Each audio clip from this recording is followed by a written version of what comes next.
For about a week now, people who are very against the Acolyte and the direction that Star Wars is currently headed in, although I think the Acolyte is more sophisticated than a lot of the other recent Star Wars content. I feel it is a shift in the direction of Star Wars content. But anyway, these very upset fans have been saying that this is the episode 3, which would be the final nail in the coffin of Star Wars. And I was like, why would anybody say that? Because I'd seen the episode in advance with my screeners, and I guess someone leaked what happened to some corners of the internet. But I don't think they told you everything that happened, because apparently fans feel this undercuts Anakin's specialness and his uniqueness. But I actually think that it makes him even more special, and it deepens and heightens the lore around that aspect of his character. Now that you've seen it, if you've seen it, do you still feel it's that bad? And I hope you'll listen to my arguments that I'm about to make to show you that I think it benefits the legend of Anakin Skywalker, aka Darth Vader. All right, so the problem that some fans feel is that by making Osha and Mae a Vergence, aka a Force Nexus, that undercuts Anakin Skywalker as he's supposed to be the only person who's a living Vergence in Star Wars. And that's what makes him so special and powerful. Well, first off, there's already been another set of twins created by the Force in the animated show Star Wars Visions, another Force dyad, a male and female like Kylo Ren and Rey. That time it was created by the Galactic Empire instead of a coven of witches, or maybe witches working for the Galactic Empire. They didn't really totally explain it. But they both used the dark side of the Force to create these life forms out of a Vergence, out of a Force Nexus. But both times, as you can see here on this show and with Star Wars Visions, one twin ended up being drawn to the dark side and the other to the light side, as if no matter who creates the Vergence, the Force insists on there being balance, that one is drawn to the light side and one is drawn to the dark side. Now, I didn't see anyone complaining about the Star Wars Vision situation, which is literally exactly the same. Although, of course, different ethnicity. Although one of those characters, in terms of gender, one of those characters was female. But maybe you guys just didn't know about the Star Wars Vision twins. But I like both sets of twins, by the way. I think they're both cool. And you notice I keep saying twins. Well, Anakin doesn't have a twin. And that's why he's still plenty special, right? He's the only individual. First off, he's the only individual created by the Force. And he was created naturally. It was a natural occurrence. It was not by any group's design. And perhaps, based on what we know about the other Vergences, the sets of twins, maybe that's why Anakin himself is divided between the light side and the dark side, which I find it fascinating. Like, that's why he's split right down the middle. It's not even his fault or anyone around him their fault. That's his nature, because of the Force is always seeking balance. And since it's the dark side of the Force that seems to be the one that creates living Vergences, maybe that's why it's the dark side that ultimately won out with Anakin. And then furthermore, speaking of the Force wanting there to be balance, it's like Thanos. Kylo Ren, aka Ben Solo, is of course Anakin Skywalker's grandson. And maybe the Force naturally created Rey to balance out the darkness in Kylo Ren that he got from his grandfather, to make up a Force dyad, a de facto set of twins. I mean, I really like the Force being at work here and creating not only these really powerful individuals, but making sure everybody gets one, both the light side and the dark side, and that maybe that they also counter each other, right? I mean, I think the logic works, and it not only makes Anakin continue to be special and unique, but as I said, deepens the lore around his situation. And I love this idea, again, that he's divided inside, torn between the lightness and the darkness because of the Force and the nature of a Force Nexus. Both those things are in a Force Nexus, the light and the dark. Usually it's divided between two twins, but in him, it swirls together in one. He's a swirl of emotion. I love it. All right, now let's dive further into the Acolyte episode 3, where the mystery deepens with a flashback episode so quickly. Hooray! Unlike other Star Wars and Marvel Disney Plus shows, it's super nice that the Acolyte gives us plenty to chew on instead of just being a big tease. Maybe you'll find out in season 2 if we make one and you're like, what? And kudos to the VFX team and the hair and makeup teams for doing such a good job de-aging Carrie-Anne Moss and Lee Jung-jae. I thought they both looked great. I loved Lee Jung-jae's haircut. All right, how did Mother Aniseya create the twins, the leader of a coven of witches, and the children? She created them, but we found out they were carried by fellow witch, Mother Koril, who Aniseya seems to have a particularly close relationship. I mean, all the witches are close, and Aniseya is their leader, but Koril, I think they do seem to have a personal relationship. Koril, by the way, is clearly a Dathomirian Zabrak, like Darth Maul. Darth Maul, so good in the Filoniverse. All right, you guys were like, you gotta watch these Filoniverse episodes with Darth Maul, and I did, and you were right. But anyway, she's got the trademark horns and elaborate facial tattoos, and Dathomir, of course, is the hub of witch activity in the Filoniverse, and you've seen that in the live-action Ahsoka show, Dathomir. But these witches who lived during the High Republic era, they have fled to a different planet, Brendok, which has twin moons, one blue and one red, not just for the Jedi and the Sith, right? But, I mean, maybe they needed to be on that planet to create the twins. But anyway, it's also like the logo in the show. I liked that. I was like, oh, it's the logo in the show. And it's the twins. I love it. And also, the coven here is kind of like the pilgrims, searching for a place to practice their beliefs without fear of persecution. But unfortunately, unlike the pilgrims, their persecutors follow them to Brendok, probably because they have something of tremendous importance and power, the twins. I mean, that's clearly what the Jedi are interested in. Mother Aniseya says this isn't about good or bad. This is about power and who wields it. And I believe to some degree, she's speaking about who wields the power of this Force dyad, which is, as we can see, incredibly powerful. So yes, again, the Acolyte depicts the factions of Force wielders as religions. I love this. And tremendous faith, get tremendous faith from their acolytes. Acolyte again is a religious follower. And individuals, just like with religion in real life, they find themselves drawn to specific Force-wielding factions or religions as if they're answering a calling. So sure, and not only does the Coven seem like a cult at points, but so do the Jedi. I think the show is very intentional about that. Like when Saul is explaining that once a child joins the Jedi, they never see their family again. Why? What's the point of that? Why can't they go home for the holidays? I mean, it's very culty. Very culty, Saul. And it's very sad on that note when Osha has to tell her mother that she wants to be a Jedi so badly that she's willing to never see her mother again. Beautiful scene. Really well acted. And it underscores not only how much the light side of the Force calls to Osha, but that she's really unhappy at home. She doesn't like hanging out with May. She doesn't like being a part of the Coven. It's real bad.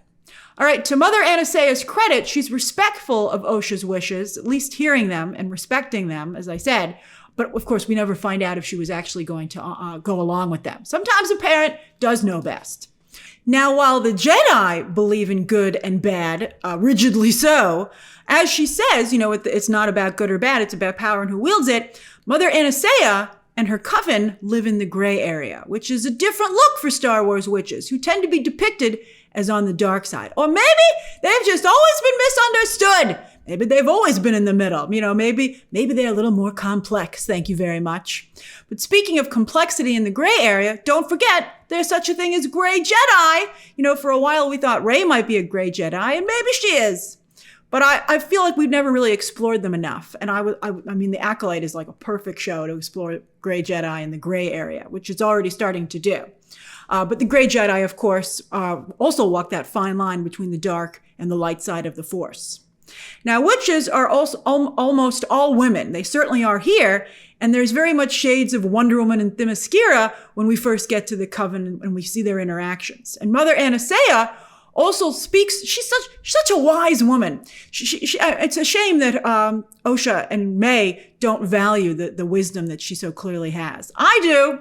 All right, so anyway, she says that the galaxy is not kind to women who wield the Force. And let me tell you, a lot of Star Wars fans aren't either. Mother Aniseya hits another bullseye, also when she worries that if Osha was to go out into the harsh world, she would cease to be special. And sure enough, when we meet Osha years later as a grown-up, she was kicked out of the Jedi, and she's no longer able to connect to the Force, it seems at all. While here, as a child, she seems to have a little Force use, although May is clearly much more powerful. We'll talk about that too. Now, when it comes to Osha and May, for all the talk of them being one, I like that little song and dance they do. Not quite sure exactly still what it means, but I like it. They seem very clearly divided. One connected to the dark side, the other to the light side. Although it's a yin and yang situation, divided but together. May wants nothing more than to join the coven. She's like, oh boy, I can't wait. While Osha dreams of becoming a Jedi before she's even met one, because it's revealed that all this time she's been drawing the Jedi symbol and a lightsaber in the notebook that she's been hiding from May. Although it's so ridiculous that it's triangle pages. Ooh, space notebook. Why would it be triangle pages? It doesn't make any sense. It's so ridiculous. All right. Did Osha's dream of becoming a Jedi call the Jedi there? Oh, I think that's very interesting. Not very heroic, as I said, for them to be sneaking around in the woods, spying on little kids, right? The Jedi are supposed to be very honorable. You think they'd be more upfront about it. And how, when there's the fire, how was Saul already there to save Osha? He was there. What was he doing there, right? In the same way, by the way, you'll note that he does in episode 1 when they're reunited, both again catching her from falling off a cliff. Oh, I see the parallelism. Osha asks May, what have you done? But May shoots back, what have you done? And perhaps, yet again, they acted in tandem, both destroying their home, including their coven, aka family. Because May started the fire, but perhaps it's Osha who called the Jedi there unknowingly. Those witches, by the way, I'm sure you noticed, they were not burned. They were dead, but not burned, not crispy at all. I'm surprised that that's never occurred to Osha. Obviously in the moment, maybe you're just so shocked and they were very young. But as she's thought back about it over the years, I don't know why she wasn't like, wait a minute. And May already knew that their mother was dead, by the way. She says that to Osha, right before they both fall into that chasm. Did May see her mother die? Does she know it was a Jedi? Was it a Jedi? We still don't know for sure. But it's looking like it might have been a Jedi. At the very end, May, all covered in soot, from the fire and the explosion. I'm be interested to see how she survived that drop, if we do get to find out. But May goes back to Osha's favorite hiding place, that beautiful tree. And when Osha is not there, May assumes that Osha is dead. Although, why didn't she assume that the Jedi had taken her away? Because there was so much talk about Osha going away with the Jedi. Maybe because did May not see that Saul was there? It was very interesting, but I don't know. You gotta follow soap opera rules. Did you see a body? And even then, sometimes not. Still not dead. So yes, we're learning a lot more about Osha and May. Even as children, again, as I said, they were distinctly drawn to the dark and light sides of the Force. That Jedi test was hilarious. I half expected Peter Venkman to be giving it, although Saul was pretty clever himself, calling Osha's bluff when she tried to intentionally fail the test as her mother and May had told her to do.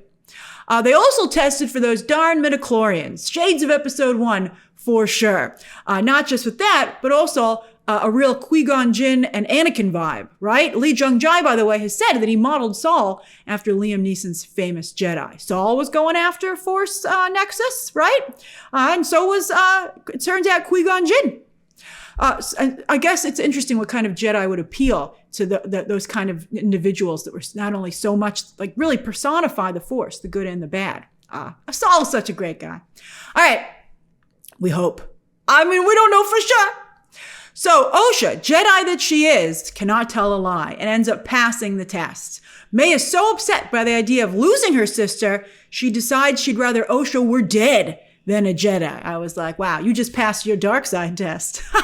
You're a Sith. Check. Someone in the corner of the Emperor, his distant relative, is like, excellent. I wonder, does May value Osha as a person or as someone who amplifies her power? Does May instinctively understand the power of a Force dyad? She's like, I need the other half for it to work. Maybe she just sees Osha as an extension of herself, especially because the Coven keeps emphasizing the importance of them being twins and that the sisters are so unique. They're the only kids at the Coven, and probably, I think it's implied, the only kids they've both ever seen. On that note, though, they are both very young, and it will be interesting to see how they see each other as adults now that they know the other one is alive. Very clear delineations as children. Good, bad. But as their mother said, there is no good or bad. So maybe they'll both, meet somewhere in the middle as adults, with one just leaning slightly in either direction. Osha has other skills, right? We see her escape the fire, not with the Force, but she didn't even try to use the Force, which is interesting. But she used tools and her mechanical abilities, understanding that kind of stuff. So skills, by the way, that we know that she fell back on later in life when she ended up being kicked out of the Jedi. I like that. I like that, and I wonder, does May have some other skills? But I just like that, Osha has that other ability as well. It's important to point out that when May completed the Ascension ceremony, she got a mark on her forehead, right? Similar to the one on her mother Aniseya's forehead. Now, we likely don't see it on the adult version of May because she has those long bangs. Maybe that's one of the reasons she has the bangs, so it doesn't give away that she's a witch. But I wonder if maybe her hair will be pulled back at some point going forward, and we'll see that she not only still has the witch's mark, but perhaps it's gotten larger, like Mother Aniseya's had gotten. Because, and what would make it get larger? The more that you use witchcraft and connect to the Force? Interesting. Could May even become a Jedi once she'd gotten that mark? Osha never got one because the Jedi interrupted that ceremony, to Osha's relief, because she really did not want to become a witch. May, again, is clearly much stronger than Osha, and I think it's a confidence issue, not just as children, but also adults. So I really think that Osha is going to have to continue to work on that. And I'm surprised that Saul didn't realize that when maybe he felt he just couldn't make her believe in herself. Maybe she needs her sister to do that. That makes me feel nice. All right. The Coven worries about the Jedi learning how Mother Aniseya created the twins. I'd like to know too. Now, is it because it's a big no-no? Or because they're worried the Jedi will then use that knowledge to create their own twins, their own Vergences? Why have the Jedi never created any twins? We have two examples now of the dark side creating twins using the Force. So I'm curious, as I said, to explore this and make it a more clearly defined part of Star Wars lore. Mother Aniseya takes hold of Torben. I think that was very important. His eyes going black the same way that young May's did in Osha's Force vision after the crash in episode 1. So was that May talking to her through the Force, or was it someone else? Was it a witch, a Sith, a combination of the two? Is that the shadow and shadow magic, right? Is that, do the black eyes mean possession? And does that mean that May is possessed? That'll be a get out of jail free card in terms of murdering all these Jedi. Although her eyes are clear when she does that. Although if the Jedi murdered her family, I think it's going to be an eye for an eye, or I guess a life for a life. Is there no justice system back then? At the very end of the episode, Saul tells Osha her family has died due to May's fire, and I believe that he believes that, or at least I sure hope he does, because again, how is he already there?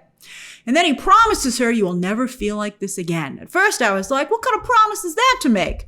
But then I thought, maybe it's because he feels with her Jedi training, she will distance herself from her emotions and her connections, her emotional connections. But I mean, we all know that Osha did not pass her Jedi training. So, and he even talks about her inability to let go. So I guess, again, confidence, I guess, and the inability to let go.